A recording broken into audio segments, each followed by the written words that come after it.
같이 기도함으로 새벽기도 시작합니다. 하나님의 말씀을 읽을 때에 우리의 영안이 열려 읽게 하시고, 글자가 아니라 하나님의 음성으로, 글자가 아니라 오늘 나를 향한 하나님의 인도함으로 보고 듣는 역사가 있게 하여 주옵소서. 예수님 이름 받들어 기도합니다. 아멘. 오늘 말씀은 누가복음 18장 15절에서 30절까지의 말씀입니다. 누가복음 18장 15절에서 30절까지의 말씀입니다. 사람들이 예수께서 만져주심을 바라고 자기 어린 아이를 데리고 오매 제자들이 보고 꾸짖거늘 예수께서 그 어린 아이들을 불러 가까이 하시고 이르시되 어린 아이들이 내게 오는 것을 용납하고 금하지 말라. 하나님의 나라가 이런 자의 것이니라. 내가 진실로 너에게 이르노니 누구든지 하나님의 나라를 어린 아이와 같이 받아들이지 않는 자는 결단코 거기 들어가지 못하리라 하시니라. 어떤 관리가 물어 이르되 선한 선생님이여 내가 무엇을 하여 영생을 얻으리이까? 예수께서 이르시되 네가 어찌하여 나를 선하다 일컫느냐? 하나님 한 분 외에는 선한 이가 없느니라. 네가 계명을 안 하니 간음하지 말라, 살인하지 말라, 도둑질하지 말라, 거짓 증언하지 말라, 내 부모를 공경하라 하였느니라. 여짜오되 이것은 내가 어려서부터 다 지키었나이다. 예수께서 이 말을 들으시고 이르시되 너에게 아직도 한 가지 부족한 것이 있으니 내게 있는 것을 다 팔아 가난한 자들에게 나눠주라. 그리하면 하늘에서 너에게 보화가 있으리라. 그리고 와서 나를 따르라 하시니 그 사람이 부자이므로 이 말씀을 듣고 심히 근심하더라. 예수께서 그를 보시고 이르시되 재물이 있는 자는 하나님의 나라에 들어가기가 얼마나 어려운지 낙타가 바늘귀로 들어가는 것이 부자가 하나님의 나라에 들어가는 것보다 쉬우니라 하시니 듣는 자들이 이르되 그런즉 누가 구원을 얻을 수 있나이까? 이르시되 무릇 사람이 할 수 없는 것을 하나님은 하실 수 있느니라. 베드로가 여짜오되 보옵소서 우리가 우리의 것을 다 버리고 주를 따랐나이다. 이르시되 내가 진실로 너에게 이르노니 하나님의 나라를 위하여 집이나 아내나 형제나 부모나 자녀를 버린 자는 현세의 여러 배를 받고 내세 영생을 받지 못할 자가 없느니라 하시니라. 아멘. 오늘 어린아이가 등장하고 또 큰 부자가 하나 등장합니다. 이 두 대조되는 등장인물인 것이죠. 어린아이는 당시에 가장 무능력한 존재였습니다.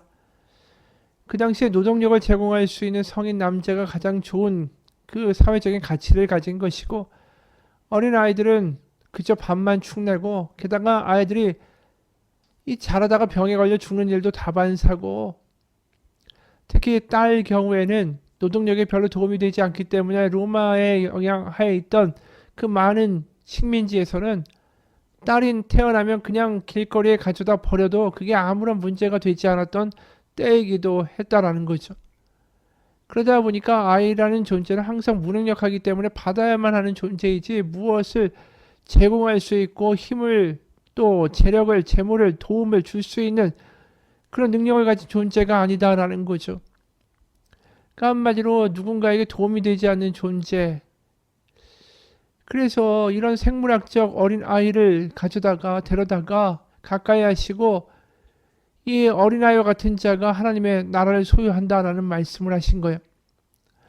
그러니까 이 어린아이 한마디로 받아야만 한다라는 것을 철저하게 아는 거죠. 아이는 부모가 먹을 걸 줘야 자기는 살 수 있고 주변에서 도움을 줘야 자기는 살아갈 수 있다는 것을 근본적으로 본능적으로 절실하게 아는 존재. 바로 하나님에게 우리가 그런 존재라는 거죠. 내 힘으로 할 수 있고 내 뜻으로 내가 가진 재물로 내가 가진 능력으로 무엇을 할 수 있는 존재가 아니라 하나님 없이면 안 된다. 하나님께 받아야만 우리는 살 수 있는 존재라는 것을 인식하는 어린아이와 같은 이들. 그런 이들은 분명히 하나님의 나라 또 하나님의 성령 하나님의 임재를 맛보게 될 것이다 라는 거죠. 한마디로 내게 능력이 없다라는 것을 고백하게 될 때 우리는 거기서 실패나 좌절감이나 열등감으로 빠지는 것이 아니라 내가 아무것도 할 수 있는 게 없고 할 수 있는 능력이 없는 무능력자라는 것을 고백했을 때 오히려 하나님 안에서는 그분이 나의 전부가 되어주시는 놀라운 복음의 역사가 있다라는 것이죠. 내가 할 수 있는 게 없다라는 고백은 항상 기도를 할 수밖에 없게 만듭니다. 항상 구해야 하고 하나님 아시죠? 하나님 도와달라고 이렇게 수시로 기도할 수밖에 없는 존재가 어린아이와 같은 믿음을 가진 존재라는 것이고, 반대로 부자는 어떤 존재입니까? 자신의 뜻대로 다 되죠. 아쉬울 게 없어요. 어디 가서 아쉬운 소리 할 것도 없고 자신이 기도하지 않아도 하나님께 어린아이와 같은 마음으로 도와달라고, 도와주지 않으면 난 살 수 없다라고 말할 이유가 없는 거죠. 사람들은 굽신굽신대고 돈 많은 사람들이 얼마든지 갑질할 수 있는 세상 아닙니까? 불편한 거 하나도 없죠. 주변 사람들은 다 거기에 맞춰주고 있으니까 말입니다. 어느 회사의 사장이 이런 말 합니다. 내가 월급 주는 이유가 뭔데 당신이 내 말을 안 들어? 내가 월급 주는 건 다 내 말 들으라고 내가 주는 거 아니야. 자기가 돈을 주었다는 이유만으로 자신의 법과 자신의 뜻대로 모든 것들을 휘두를 수 있다. 그럼 이런 사람이 과연 기도를 할까요? 하나님 없어도 살만하니까. 바로 오늘 그 부자의 한 사람이 등장합니다. 하나님에 대한 목마름이 없는 사람이 대부분 부자죠. 그래서 우리가 이미 앞에서 본 것처럼 부자와 나사로의 비유에서도 나사로는 그 부자 집 커다란 대문 밖에 거지였고, 부자는 아주 큰 저택에 사는 존재로, 그리고 나중에 죽어서 나사로는 천국에, 부자는 음부에 갔다, 지옥에 갔다 이렇게 기록될 만큼 부자가 목마름이 없어서 망한다, 이런 이야기가 누가복음에 줄곧 흐르고 있는데, 오늘 이 등장하는 부자는 조금 달라요.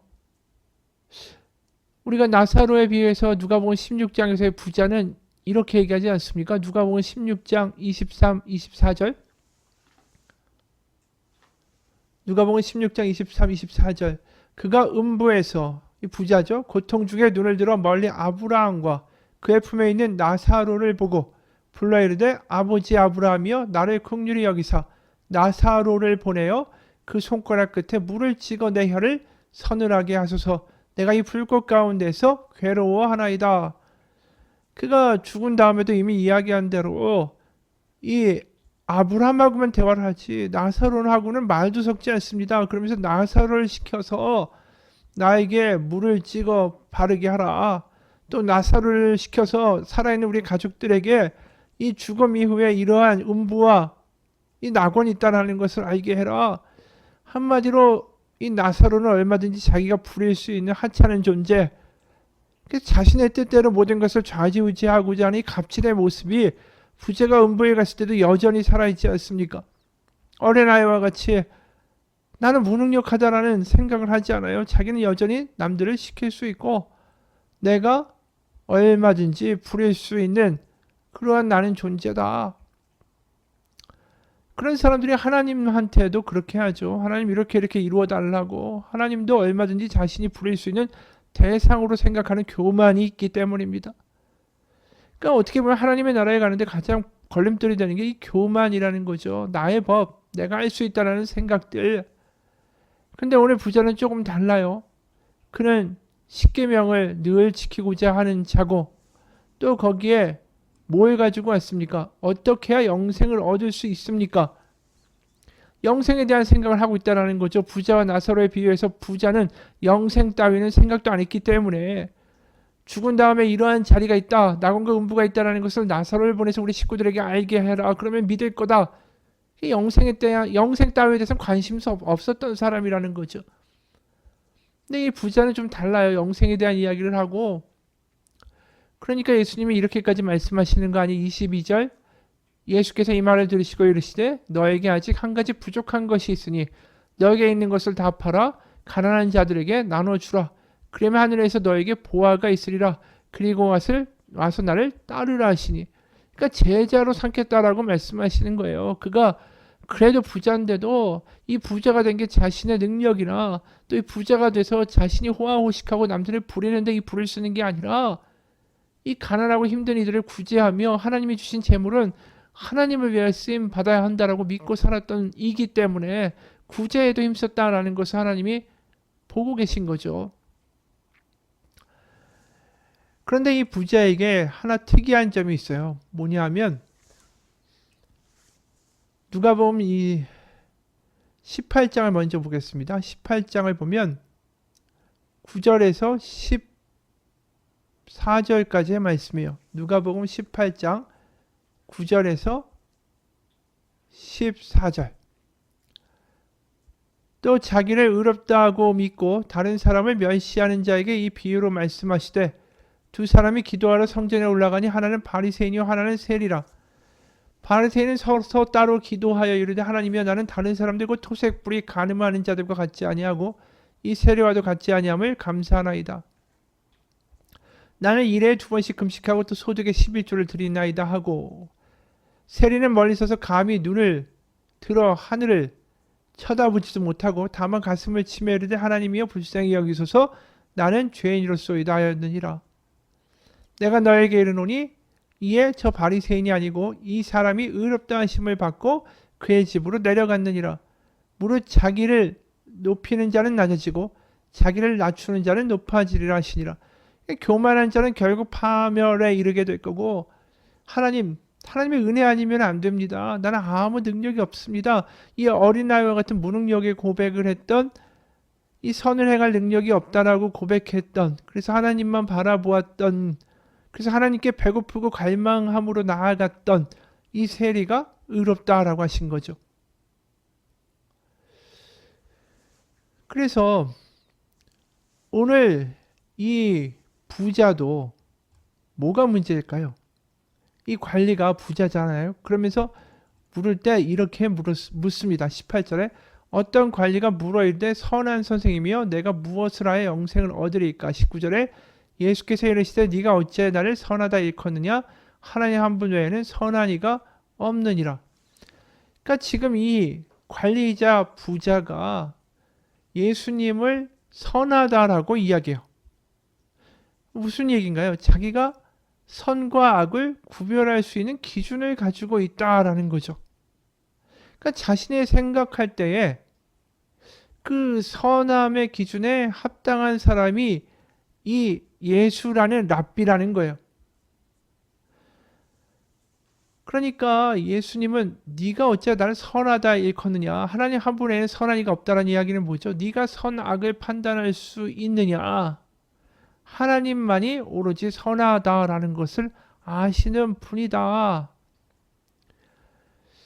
그러니까 이 부자도 사실은 자신이 이게 구제하고 뭐하는 것은 선한 거고 어떤 것은 나쁜 것이다 라고 이른바 착하게 살아온 거죠. 자기가 기준을 만들고 거기에 합당한 사람은 선하고 거기에 합당치 않은 사람은 악하다라고 배척하는 삶을 살아왔다라는 거예요.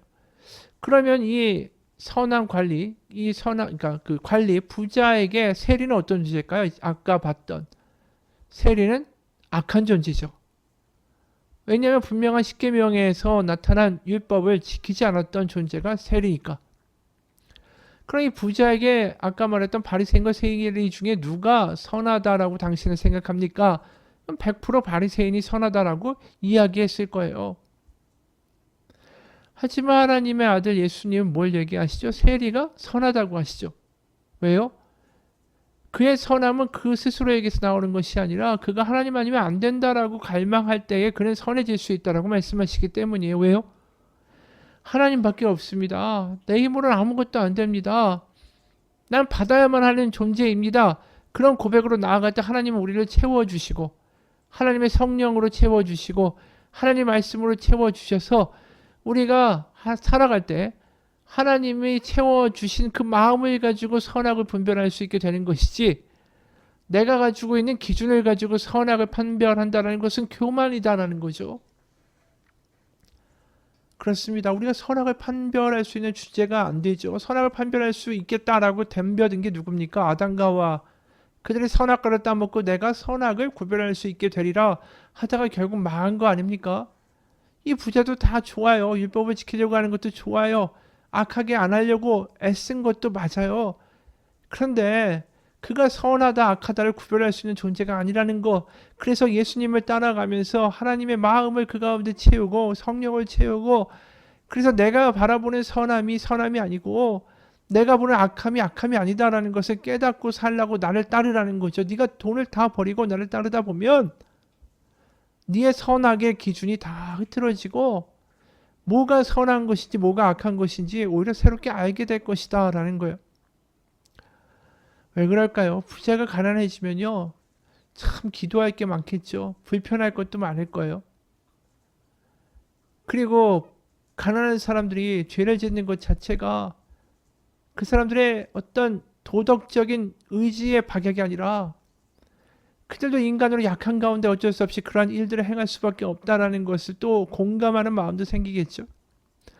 하나님이 약자 가난한 이들 예수님이 와서 고치시는 이유는 그들이 그렇게밖에 살아갈 수밖에 없는 안타까움을 하나님이 갖고 계셨기 때문에 오신 거고, 선악으로 갈라쳐서 저는 저주받을 자라고 이야기할 게 아니라 그들도 불쌍히 여길 수 있는 선과 악의 기준이 바뀌어지는 그런 부자가 되기를, 그 제자가 되기를 부자에게 원하셨다라는 것이죠.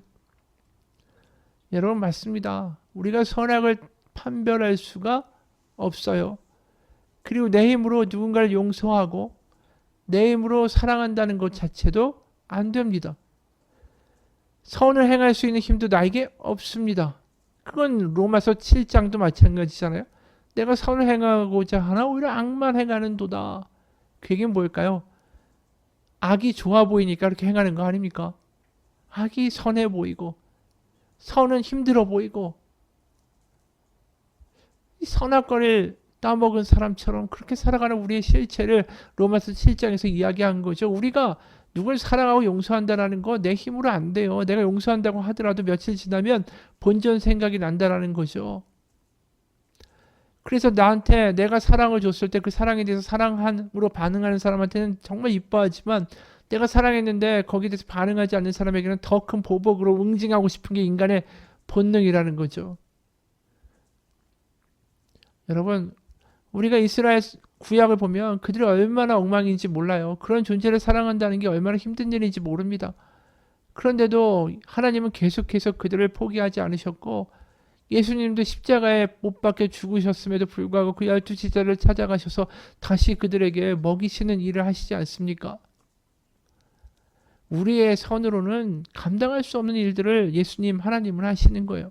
참아내시고 인내하시고 끝까지 부어도 마르지 않는 사랑과 은혜는 오직 하나님 안에서만 나오는 거죠. 오직 사랑과 선과 용서의 출처는 우리가 아니라 하나님뿐입니다. 그리고 하나님의 마음이 우리 가운데 임할 때만 가능한 거예요.